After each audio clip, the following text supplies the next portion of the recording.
এখন আমরা আছি কৃষ্ণনগর উত্তর বিধানসভার অন্তর্গত মন্ডল 3-এর পার্টি অফিসে। আনন্দ মন্ডল আমাদের মাঝে উপস্থিত আছেন, আর প্রসেনজিৎ দা আছেন, আরো নেতৃগণ আছেন। দাদা, এই যে ডক্টর শ্যামাপ্রসাদ মুখার্জি আজকে জন্মদিন 6 জুলাই, এই মহান মানুষটা যদি না থাকতেন তাহলে হয়তো আজকে আমরা পশ্চিমবঙ্গকে পেতাম না।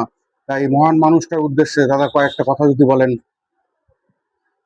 আজকে আমরা কৃষ্ণনগর 3 নম্বর মণ্ডলের উদ্যোগে আসাননগর ভারতীয় জনতা পার্টির যে কার্যালয় সেখানে সমবেত হয়েছে। উপস্থিত আছেন এই মণ্ডলের মণ্ডল সভাপতি, মণ্ডল কমিটির কার্যকর্তা, পঞ্চায়েতের উপপ্রধান, বিভিন্ন স্তরের শক্তি প্রমুখ, বুথ সভাপতি। প্রত্যেকে গৈরিক অভিনন্দন জানিয়ে শ্যামাপ্রসাদ মুখার্জির 125তম যে জন্মবার্ষিকী উদযাপন হচ্ছে, তার জীবনী, আদর্শ এবং রাজনৈতিক কর্মকাণ্ড নিয়ে আমি সামান্য কিছু আলোকপাত করছি। শ্যামাপ্রসাদ মুখার্জি 6 জুলাই 1901 সালে হুগলির বলাগড়ের জিরাট গ্রামে জন্মগ্রহণ করেন। তার পিতা বাংলার বাঘ স্যার আশুতোষ মুখার্জি আর মাতা ছিলেন যোগমায়া দেবী।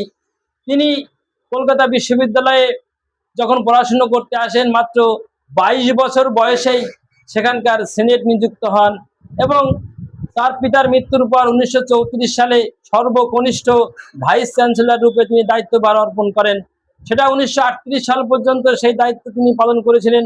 তারপর সেই কলকাতা বিশ্ববিদ্যালয় থেকেই তিনি ওই দায়িত্ব মুক্ত হয়ে হিন্দু মহাসভায় যোগদান করেন এবং 1938 থেকে 1950 সাল পর্যন্ত তিনি হিন্দু মহাসভার দায়িত্ব পালন করেছিলেন।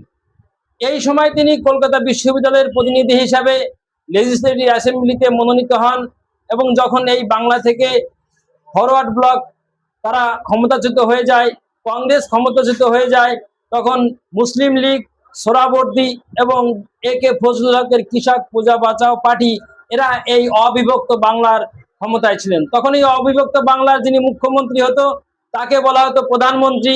সেই পদটা অলঙ্কৃত করত সোহরাওয়ার্দী, আর তার যিনি প্রধান মুখ্যমন্ত্রী তিনি ছিলেন ডক্টর একে ফজলুল হক।